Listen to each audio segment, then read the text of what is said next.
Seguimos adelante en Tele Buen Día recibiendo, como siempre, con mucho gusto al señor senador Enrique Rubio, de Vertiente Artiguista, Frente Amplio. Enrique, buen día, ¿cómo le va? Muy bien, muy bien. Bueno, se supone que a esta hora estaría llegando Tarso Genro, que es el gobernador de Río Grande do Sul, a una actividad convocada por la Fundación Liber Seregni. Sí, por la Fundación Liber Seregni.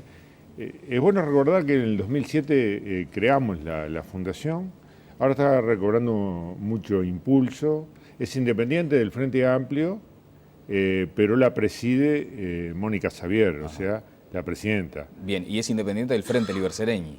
Y ese independiente no tiene nada que ver con el Frente Liber Seregni. En realidad, esta idea era de tener un ámbito de estudios descontraído, digamos, y de alguna manera más libre, ¿no? Para poder ver temas de frontera, temas nuevos, y hacer capacitación, formación política, un pool de ideas, una cosa creativa. Bien, bueno, sí. Y ahora estamos tomando realmente impulso. Entonces decidimos traer a Tarso Genro, que es una personalidad en Brasil que tiene una larga historia. En realidad ha sido el intendente, digamos, allá es prefecto, de Río Grande, de Porto Alegre durante dos oportunidades, a fines de los 90 y comienzos del 2000.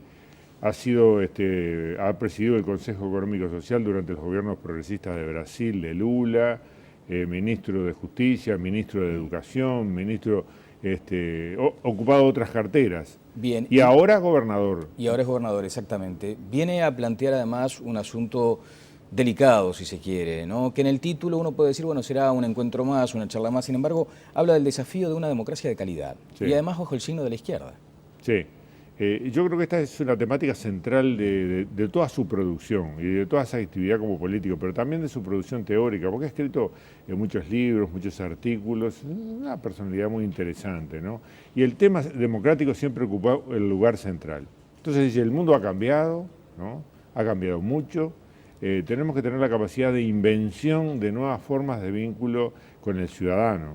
Por ejemplo, él está haciendo ahora una elección interna en su partido en Río Grande, no, una reforma política, ¿no? Al mismo tiempo que un cambio partidario, y en esta reforma política que está en consulta, abrió una consulta por internet, por las redes, y había tenido ya 180.000 a 200.000 respuestas. Quiere decir que estableció un vínculo interactivo, interesante por esta vía, ¿no? Fue también el inventor del presupuesto participativo, que después acá se adoptó en Uruguay y que ha tenido distintas experiencias en distintas intendencias, ¿no? Que la gente elija en qué hay que invertir. Bien, Enrique, pero sobre el concepto básico de la democracia, uno debe prestarle atención a esas advertencias que muchas veces surgen, ¿no? En cuanto a que la democracia es esa vieja figura de la plantita que hay que regar a diario, con acciones comprometidas. ¿Usted entiende que, más allá de lo que muchas veces se señala como la alta credibilidad del uruguayo hacia el sistema democrático, entiende que está sana, que está fuerte? Yo creo que en el Uruguay está fuerte, ¿no? Pero que hay que regar la plantita.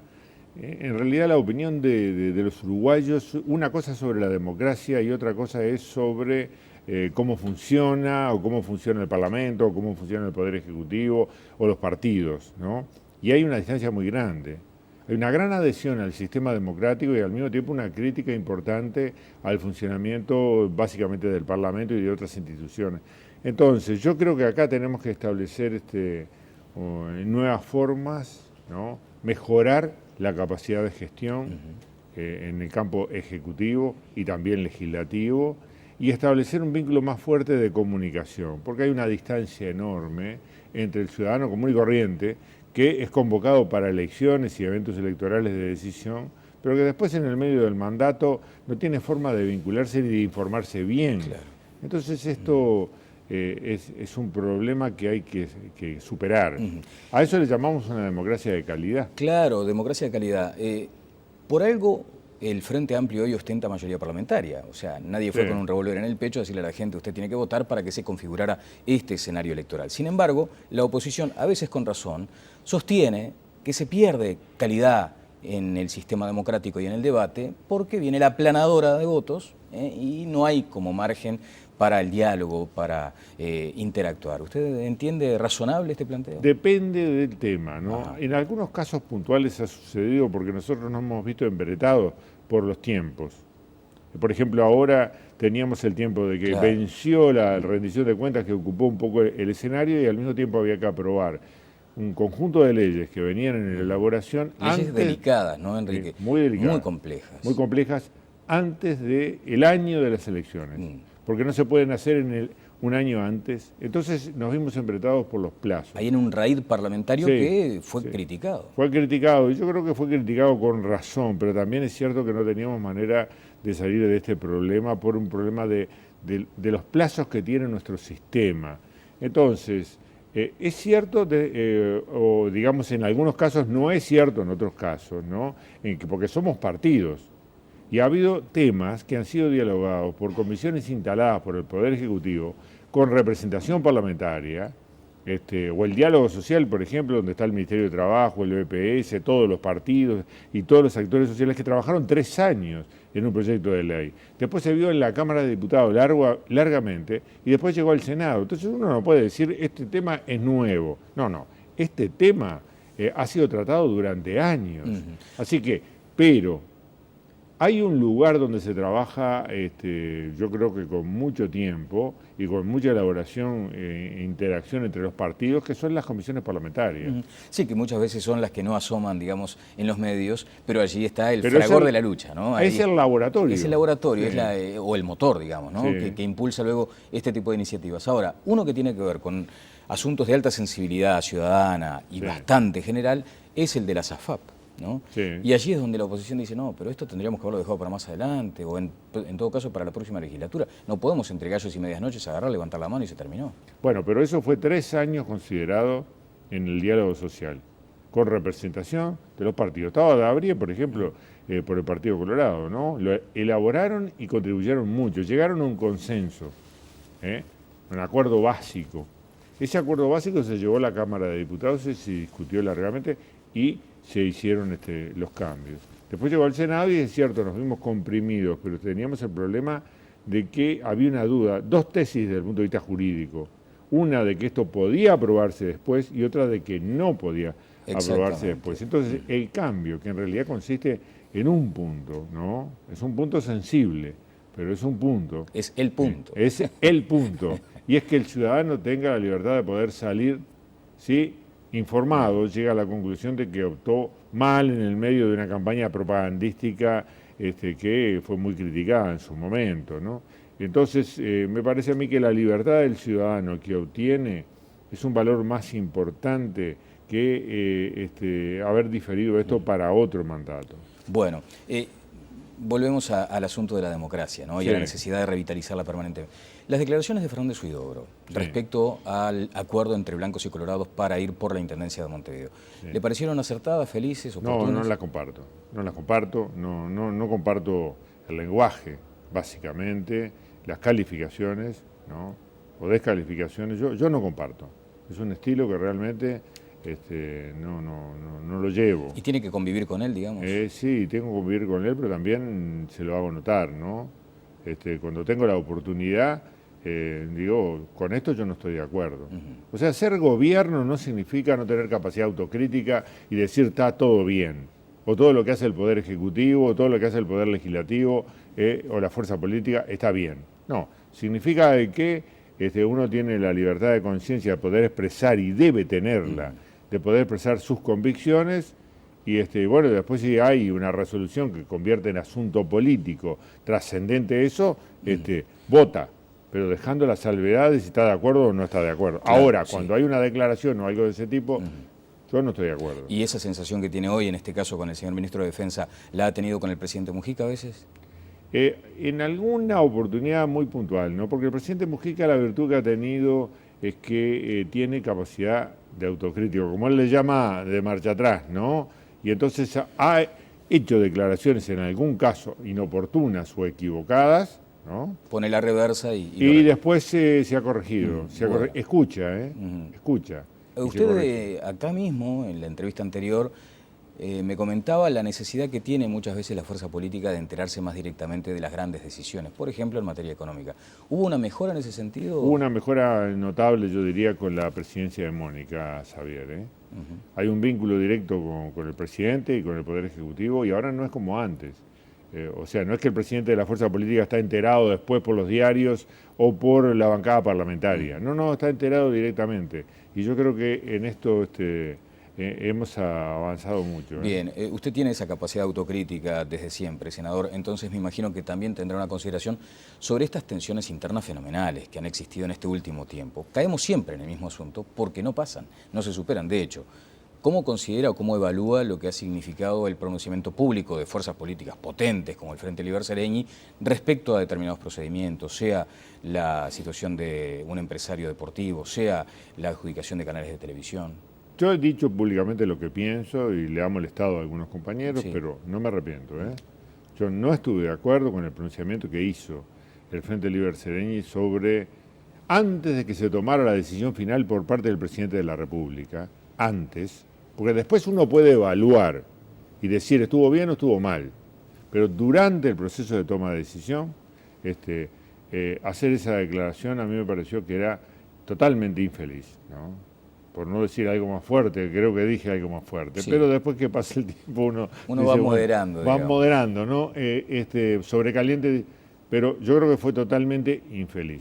Eso no habla También también, fue sí. muy infeliz que determinadas discusiones o procesos de elaboración, de toma de decisiones, que se tomaron en ámbitos muy restringidos y que están en proceso, trascendieran en los medios y de alguna manera obligaran a aclaraciones. Yo dije, eso también fue muy infeliz, no debe suceder, ¿eh? ¿Revela una situación de crisis interna hoy? Revela tensiones en algunos puntos, ¿no? No la crisis, pero ha habido tensiones en esta cuestión muy sensible de los medios, ha habido tensiones ahora notorias sobre qué hace la impositiva o qué hace economía y demás. Sí cree en el caso de un empresario deportivo que es dueño de un canal, digamos, de televisión, de Paco Casal, ¿qué hace si tiene media docena de informes jurídicos que dicen que eso va a ir al tribunal de lo contencioso administrativo y el Estado va a perder el juicio y eso puede ser multimillonario? ¿Qué hace? ¿No? Son temas difíciles y bueno, tomar una postura en esta cuestión es un tema complejo, ¿no? Y eso ha provocado tensiones, pero se van a resolver. O sea, no comprometen de ningún modo desde su punto de vista el futuro electoral, digamos. No, para nada, para nada. Estos problemas han existido a lo largo de todo el gobierno, Sí. ¿no? En algunos casos son como normales, en otros casos no son normales, ¿no? No son normales. O sea, Pero ¿cómo no son normales, digamos? porque son tensiones en el medio del camino que salen y terminan en un debate totalmente distorsionado desde el punto de vista público. Pero con determinadas intenciones, por ejemplo, detrás. Yo creo que hay juego político, ¿eh? La búsqueda O sea de- que lo partidario Sí. termina incidiendo en el gobierno, ¿no? La conducción de gobierno en algunas cuestiones puntuales. Yo creo que no afecta el tema fuerte, que es la unidad de la fuerza política, ni la unidad del gobierno, ni la unidad de la bancada Claro. parlamentaria, porque no hemos tenido problemas salvo uno. Ahora, el Frente sigue siendo un partido de partidos, o sea, también entre partidos hay conflictos importantes. Hay, pero todos los partidos tienen corrientes. En realidad el Frente Amplio es como todos los partidos, es un partido con corrientes. Se llaman partidos los que están adentro, Sí. pero en realidad son mucho más corrientes internas que otra cosa. Ahora, ¿no entiende muchas veces que hay más afinidades en partidos del Frente Amplio con sectores de la oposición que ese mismo partido del Frente Amplio con sectores de la propia interna?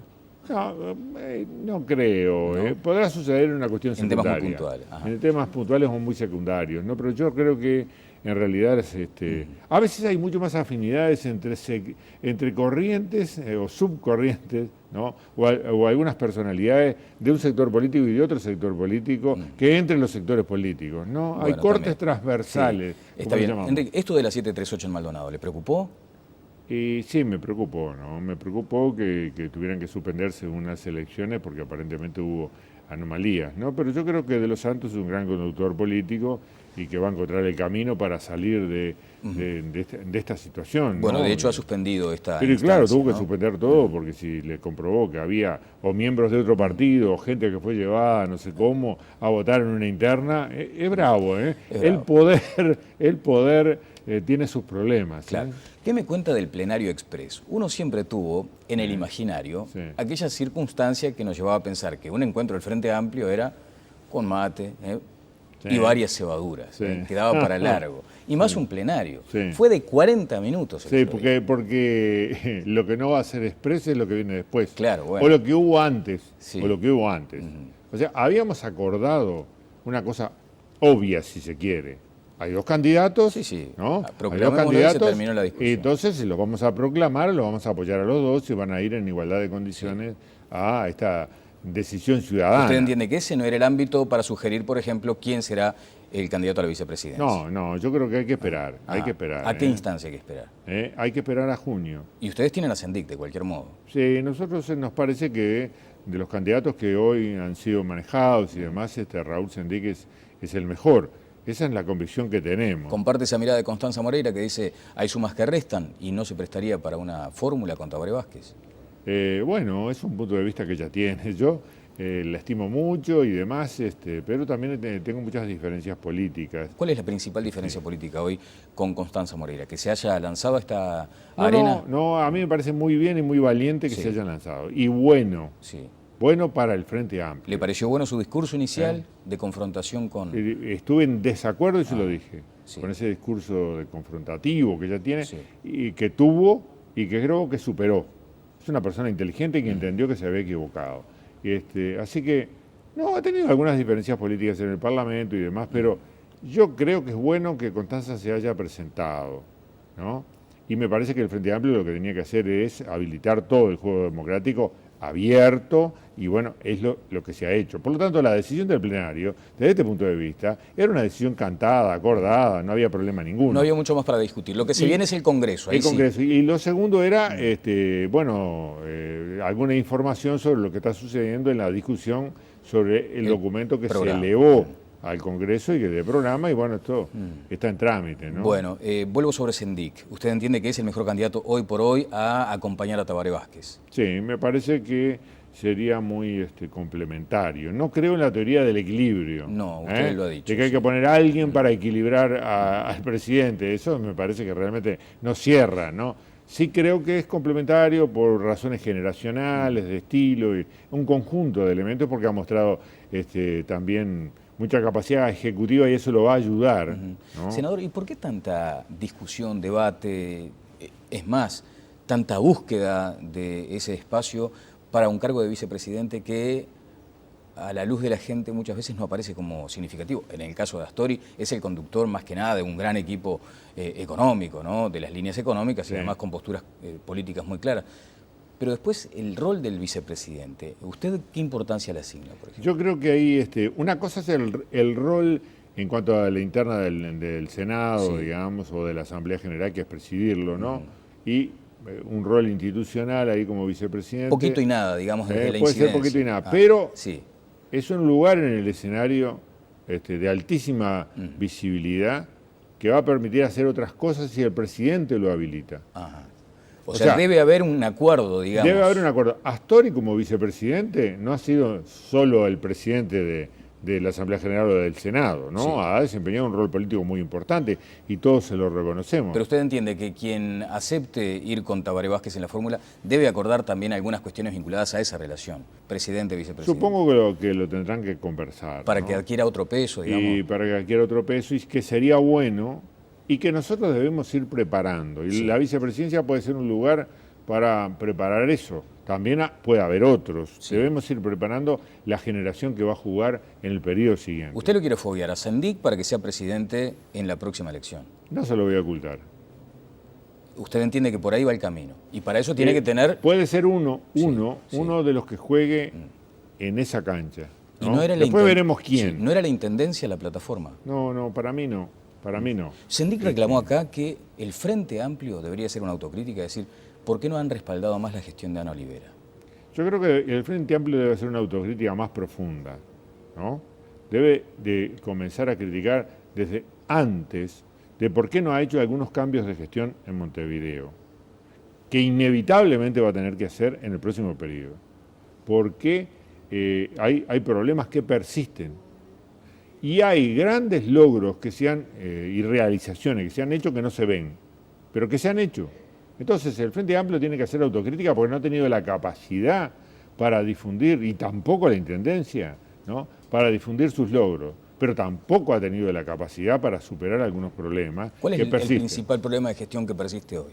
Y bueno, todo el mundo dice que Montevideo es una ciudad sucia, que eso se debe a un problema municipal, pero también a un problema de comportamiento del ciudadano.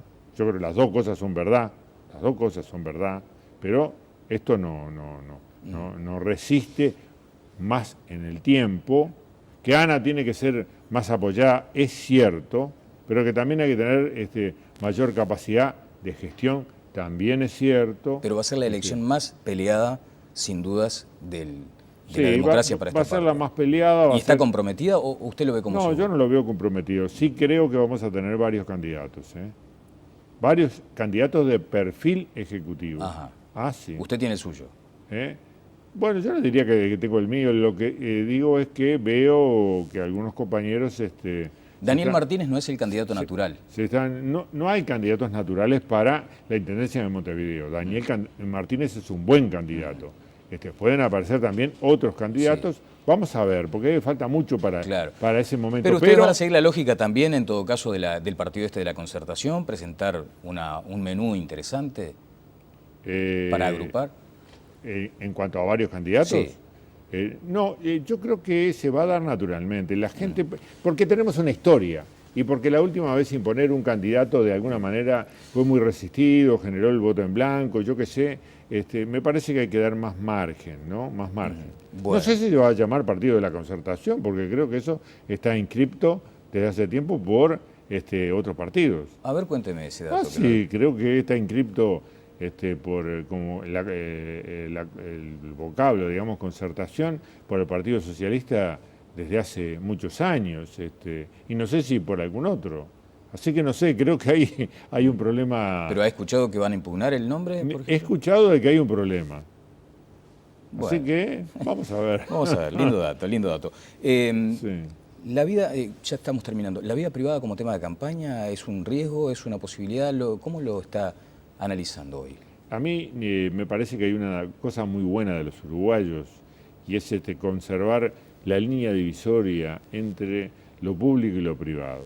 Es cierto que hay asuntos privados de quien tiene una actividad pública que dejan de ser privados, pero no todo deja de ser privado. Yo no creo que tengamos que caer en el cimento argentino, no creo, me parece deplorable eso. Y entonces yo creo que hay que preservar, ¿no? Bien. Y que todo el mundo tiene el derecho, incluso el político, a preservar ámbitos que son de intimidad y de privacidad y de familia y demás, que el Uruguay en eso no debe perder su calidad democrática. Enrique, muchas gracias por estos minutos. Decíamos, Tarso Genro está llegando en este momento. Se reúne con el presidente de la República, con José Mujica. Sí, va a ir el presidente a la actividad que vamos a hacer a las 18:30 en Germán Barbato y Colonia, sí, ahí en esa construcción nueva que ha hecho el Frente Amplio, para la cual estamos invitando y que bueno, va a ser la actividad esta tarde. Va a tener además 2 comentarios y bueno, y va a ser una exposición y va a haber preguntas de la gente y demás para un tema muy importante. Muy importante, muchas gracias. No, gracias a ti. El señor senador Enrique Rubio, de Vertiente Artiguista Frente Amplio. Pausa y seguimos adelante en Tele Buen Día.